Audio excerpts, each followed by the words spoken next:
BNP প্রায় 30টি স্পটে একাধিক মা এবং নারীকে হেনস্থা করেছে, তাদের পেটের উপরে লাথি মেরেছে, তাদেরকে হিজাব ধরে টানাটানি করেছে, অশ্লীল গালিগালাজ এসব তো আছেই। এইটা থেকে মূলত বিএনপিকে একটু রেস্কিউ দেওয়ার জন্য ওই ঘটনা, এখানে দারুণ একটা ইন্টারেস্টিং বিষয় আছে, সেই বিষয়টি আমি আসবো। তার আগে জামাত নেতা রেজাউল করিমকে হত্যার পরে যে ঘটনাটি বিএনপি সেখানে ঘটিয়েছে সেই বিষয়ে দুই একটি কথা বলে তারপরে ওইখানে আমরা চলে যাচ্ছি। রেজাউল করিমকে হত্যার পরে আপনারা জানেন বিএনপি চরম একটা নোংরা খেলায় মেতে উঠেছিল। মুহূর্তের ভিতরে তারা একটি মিথ্যা বয়ান প্রচার করার চেষ্টা করে, মিডিয়াদের দিয়ে সেটা বলায়। তারপরে তো এখন ওই যে আগেই বলেছি, এখন তো সামাজিক যোগাযোগ মাধ্যমের দিন, প্রত্যেকের হাতে হাতে ফোন। এইখানে মিডিয়ার ভাত আস্তে আস্তে মরে যাবে। এবং আপনারা যদি সজাগ থাকেন তাহলে এই যে বাংলাদেশের যে অসভ্য ইতর মিডিয়াগুলো আছে এদের ভাত মরে যাবে। এই মিডিয়াগুলোই বাংলাদেশকে ধ্বংসের মূল কারিগর। শেখ হাসিনাকে দিয়ে তারা বাংলাদেশকে ধ্বংস করেছিল 17 বছর ধরে, এখন আবার তারেক রহমানকে দিয়ে বাংলাদেশকে ধ্বংস করবে। এরা এত বড় নিকৃষ্ট। এই নিকৃষ্টগুলো কোনো মতো অবস্থায় চায় না বাংলাদেশ ভালোভাবে চলুক এবং বাংলাদেশ থেকে চুরি, দুর্নীতি, লুটপাট এগুলো বন্ধ হোক। কারণ এই মিডিয়া হাউসগুলোই চুরি, দুর্নীতি, লুটপাটের টাকা পয়সাই এরা টিকে থাকে।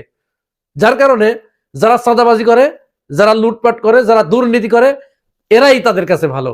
আর জামাত ইসলাম ক্ষমতায় আসলে চুরি, লুটপাট, দুর্নীতি, চাঁদাবাজি এগুলো বন্ধ হয়ে যাবে, ওদের ধান্দা বন্ধ হয়ে যাবে। এই জন্য তারা জামাত ইসলাম যাতে ক্ষমতায় না আসতে পারে এর জন্য যত ধরনের পরিকল্পনা আছে, যত ধরনের সাপোর্ট দরকার সব বিএনপিকে দিচ্ছে। যাই হোক, ওইখানে যে ঘটনাটি তারা ঘটিয়েছে রেজাউল করিমকে হত্যা করার পরে আজকে সারাদিন ধরে তারা প্রথম যে নিউজটি প্রথমে ছাড়ার চেষ্টা করেছিল যে জামাত সেখানে প্রথমে হামলা করেছিল। তো জামাত যদি হামলা করে থাকে, আমি মেনে নিলাম, তর্কের খাতিরে আমি ধরে নিলাম জামাত হামলা করেছিল। আচ্ছা, কেউ যদি আমাকে একটা থাপ্পড় মারে, বিনিময়ে আমি তাকে হত্যা করব?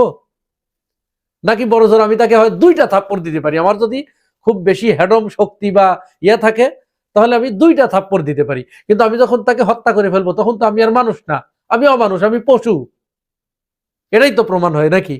আচ্ছা, এইটা যখন ঢোপে টিকলো না, যখন মানুষ তাদেরকে সামাজিক যোগাযোগ মাধ্যমেই তাদেরকে প্রবলভাবে আক্রমণ করে বসলো যে এটা মিথ্যা, এরপরে তারা একটি কার্ড খেলা শুরু করলো যে জামাত ইসলাম বিএনপির প্রার্থী জামাতের প্রার্থীকে জড়িয়ে ধরে পায়ে পর্যন্ত পড়েছে। এই ভিডিও তারা ভাইরাল করেছে, ভাইরাল করার চেষ্টা করেছে।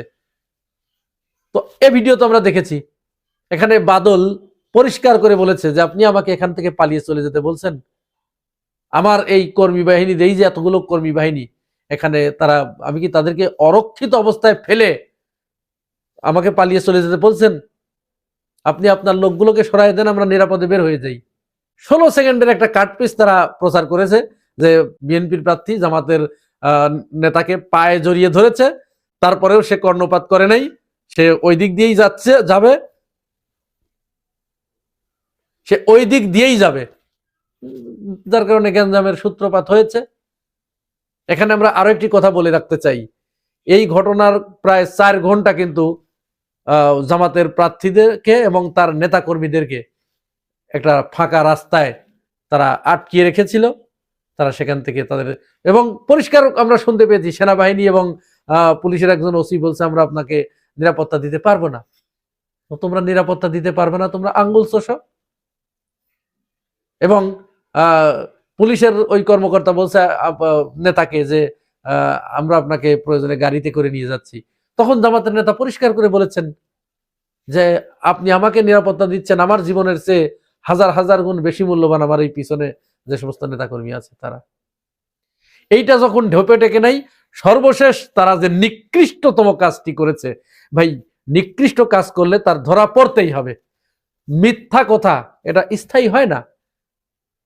সর্বশেষ সাইফুল ইসলাম যুব দলের নেতা ওই শ্রীবর্দীর কি করলো, বলল যে প্রচার করা শুরু করলো যে সাইফুল ইসলামকেও হত্যা করেছে জামাত ইসলাম, সাইফুল ইসলাম নিহত হয়েছে। এই সংঘর্ষে সাইফুল ইসলাম গুরুতর আহত হয়েছিল, সে এখন নিহত হয়েছে। উদ্দেশ্য ছিল কি? উদ্দেশ্য ছিল জামাতকে যে হত্যা করেছে ওইটাকে একটু মোকাবেলা করা, এবং মিডিয়া এটা প্রচার করতে যাচ্ছিল কিছু কিছু মিডিয়া প্রচার করাও শুরু করেছিল যে জামাতের হামলায় সেখানে একজন বিএনপির নেতা নিহত হয়েছে। অথচ আগে কিন্তু প্রত্যেকবার নিউজ করেছে, কেউ কেউ, সবাই করে নাই, এড়িয়ে গেছে, ব্ল্যাক আউট করে দিয়েছে, কেউ কেউ নিউজ করেছে যে বিএনপি জামাত সংঘর্ষে একজন নিহত। এই হচ্ছে মিডিয়ার ধরন। এরপরে ওদের মুখে চুনকালি দিয়ে সাইফুল ইসলাম যুবদলের ওই নেতা তিনি লাইভে চলে আসলেন এবং লাইভে এসে তিনি বললেন, আমি মারা যাই নাই, দয়া করে আপনারা আমাকে মেরে ফেলবেন না, মরার আগেই আমাকে মেরে ফেলবেন না, আমি সুস্থ আছি, ভালো আছি। শুনুন তার লাইভ। মোহাম্মদ সাইফুল ইসলাম, ঝিনাইগাতি ইউনিয়ন যুব দলের যুগ্ম আহ্বায়ক। কে বা কারা গজব ছড়াইছে যে আমি মারা গেছি? আলহামদুলিল্লাহ আমি বেঁচে আছি, আমি মারা যাইনি। আমার জন্য সবাই দোয়া করবেন। আর মারা গেছি এই কথাটা মিথ্যা, গজব। দয়া করে গজবে কাঁদ দেবেন না। আচ্ছা, সাইফুল ইসলামের এই লাইভ করার পরে ঘটনা কি ঘটেছে আপনারা কি জানেন? হতভম্ব হয়ে যাবেন আপনারা। সাইফুল ইসলাম কেন তারেক রহমানের নির্দেশ অমান্য করে সে তার বেঁচে থাকার লাইভ সম্প্রচার করলো? সে কেন বিএনপির কেন্দ্রীয় নির্দেশ অমান্য করলো? সে কেন মরার ভান করলো না, মরার অভিনয় করলো না? যার কারণে সাইফুল ইসলামকে দল থেকে বহিষ্কার করা হয়েছে। ও খোদা, আমাকে উঠিয়ে নাও তোমার কাছে এই বিএনপিকে দেখার আগে।